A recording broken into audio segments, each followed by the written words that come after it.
तो blue lock chapter 287 के English translation आ चुके हैं एंड पिछले चैप्टर की तरह इस चैप्टर में भी बहुत सी अनएक्सपेक्टेड चीजें होती है, जैसे कि शिरो का रिन के साथ टीम अप करना, दैनिक राशि का कैरियर ब्लू लॉक में खत्म होना। साथ ही इसागी और काइसर को भी देखेंगे कि कैसे वो दोनों जीनियस प्लेयरों को हराने के लिए अपने थॉट्स को मर्ज किए। चैप्टर विल बी इंटरेस्टिंग, तो लेट्स स्टार्ट। लेकिन उससे पहले जिन्होंने अभी तक सब्सक्राइब नहीं किए भाई कर दो यार, ऐसे वीडियोस मैं डेली लाता हूँ तुम्हारे लिए। तो अब चलो शुरू करते हैं ब्लू लॉक चैप्टर 287 पर डिस्कशन।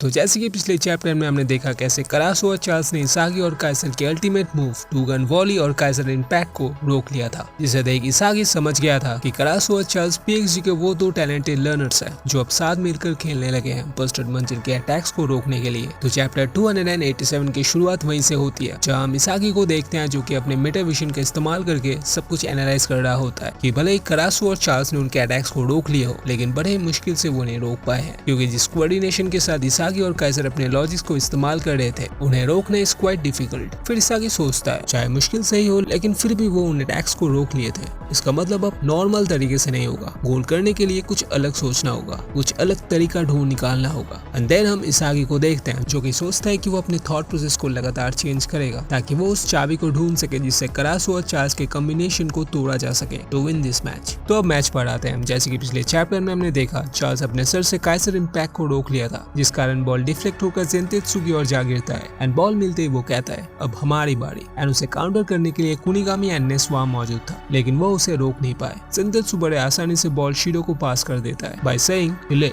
पास ले यू डीमन बास्टर्ड, अब इस मैच को जल्दी से खत्म कर। एंड शिरो को बॉल मिलते ही वो आगे बढ़ने लगता है और वो कहता है हाँ ठीक है आ गया मैं, वैसे भी अगर मैंने यहाँ टाइम लिया तो तुम लोग तो मुझे मार ही दोगे। क्यों, सही कहा ना मैंने, चलो ठीक है दिखाता हूँ मैं अपना चलवा। जिसे सुन राइची कहता है अबे ओ हम हैं यहाँ पर तुझे रोकने के लिए, ज्यादा उड़ मत। साइड बाय साइड हियोरी और कुरुना भी कहता है सही कहा हम भी तुम्हें रोकेंगे। और हम देखते हैं वो तीनों मिलकर शिडो को ब्लॉक करने लगते हैं। वो उसे रोकने की कोशिश तो बहुत करते हैं, लेकिन शिडो सबको शॉक करते हुए बॉल को पीछे की तरफ पास कर देता है और कहता है मुझे रोकने के लिए ट्रिपल प्रेस, बढ़िया, लेकिन तुम भूल गए मैं जीनियस प्लेयर हूँ और मेरे पास भी बहुत से आइडियाज हैं। एंड टू शॉक एवरीवन हम देखते हैं शिडो ने जो बैक पास दिया था वो दरअसल रीन के लिए था, जिसे देख राइची, कुरुना, हियोरी सबके सब चौंक जाते हैं कि भाई ये क्या, उसने बॉल रीन को पास करा। देन शिडो से स्टूडेंट कि अगर अपोजिट टीम के मेन प्लेयर्स इसागी और काइसर टीम अप कर सकते हैं तो हम क्यों पीछे रहे। रिन चल हम भी टीम अप करते हैं। जिसे सुन रिन कुछ नहीं कहता, बट एनीवेज बॉल अब रिन के पास था। वो बॉल लेकर आगे बढ़ने लगता है और उसके साइड बाय साइड करासो और चार्ल्स भी था जो कि उसे गार्ड करते हुए आगे बढ़ने लगते हैं। करासो रिन से कहता है अबे बेवकूफ ला बॉल इधर पास कर,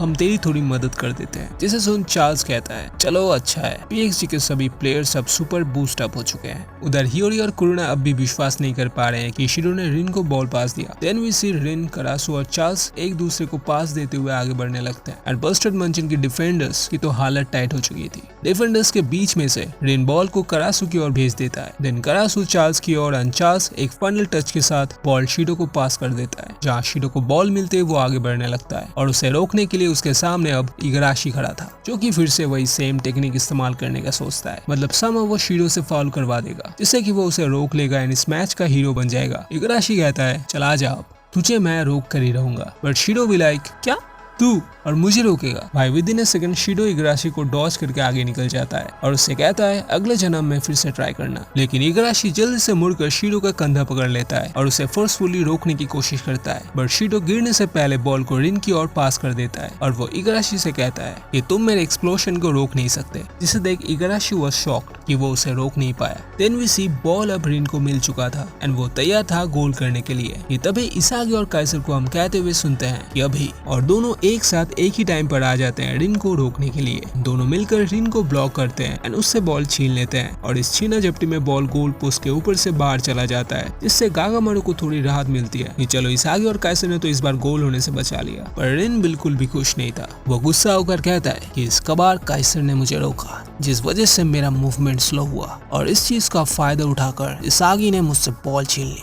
तो फिर क्या इसका मतलब इन दोनों का सोच अब परफेक्टली एक दूसरे से सिंक्ड हो चुका है। और देन हम इस चैप्टर की सबसे कोल्डेस्ट मोमेंट को देखते हैं। इसागी लिटरली पीएक्सजी के जीनियस प्लेयर को बुली करने लगता है। वो कहता है तुम्हारा टीम वर्क बहुत ही शैलो था, जैसे कि हम यानी टैलेंटेड लर्नर्स तुम्हारे जीनियस मूव्स को दोहरा कर खास नहीं बन सकते, वैसे तुम जीनियस प्लेयर्स हमें बीट नहीं कर पाओगे when it comes to logical coordination. चाहे जितने भी कोशिश कर लो तुम हमसे आगे नहीं जा पाओगे। जिसे सुन शिडो और रिन गुस्से से लाल। देन हमें डिफरेंट पैनल दिखाया जाता है वेयर वी सी इगाराशी को येलो कार्ड मिल चुकी है, पर मैच को बीच में रोका नहीं गया क्योंकि PXG was at an advantage. But anyways हम देखते हैं येलो कार्ड मिलने की वजह से नोआ इगाराशी को वापस बुला लेता है। नोआ आस्क्स फॉर सब्स्टिट्यूशन, जिसे सुन इगाराशी टूट जाता है और वो रोने लगता है। वो नोआ से कहता है कि उसे एक और चांस देने के लिए ताकि वो खुद को प्रूव कर पाए, एंड इस वक्त अगर उसे चांस नहीं मिला तो उसका फुटबॉल खेलने का सपना टूट जाएगा, वो ब्लू लॉक से बाहर हो जाएगा, वापस अपने घर जाकर उसे टेंपल संभालना होगा। इसे सुन नोआ उससे कहता है खेल जिस मुकाम पर अब पहुंच चुका है वहाँ तुम्हारा ये टेक्निक अबाउट नहीं चलेगा, तुम अब एक यूजलेस प्लेयर हो, इसलिए मैच मत खराब करो, वापस आ जाओ, तुम्हारा टाइम खत्म हुआ, हमें इस मैच को जीतना है। एंड इगाराशी तो ऑलरेडी बिखर चुका था, एंड इसे सुन तो वो अपने आप को यूजलेस भी समझने लग जाता है। तो इसागी वहाँ आता है एंड उसे कंसोल करता है बाय सेइंग इगाराशी ये मत भूलो अगर तुम ना होते तो शायद मैं यहाँ तक नहीं पहुँचता, तो तुम यूजलेस तो बिल्कुल भी नहीं हो। देन इगाराशी ब्लू लॉक के उन दिनों को याद करता है जब वो और इसागी मिले थे एंड एक दूसरे से कम्पीट करते थे ताकि वो अपने रैंक को ऊपर ले जा सके। एंड तब इसागी आउट ऑफ 300 299th रैंक पर था एंड 300 वाज इगाराशी। इसीलिए इसागी इगाराशी से कहता है मुझे खुशी है कि 300वां खिलाड़ी तुम थे। और इसी के साथ ये चैप्टर खत्म होती है। नाउ लेट मी नो तुम्हें कैसा लगा ये चैप्टर, एंड ये वीडियो अगर तुम्हें पसंद आया हो तो लाइक कर देना, एंड चैनल में अगर नए हो तो सब्सक्राइब कर देना। तो चलो गाइस टेक केयर, मिलते हैं नेक्स्ट वीडियो में।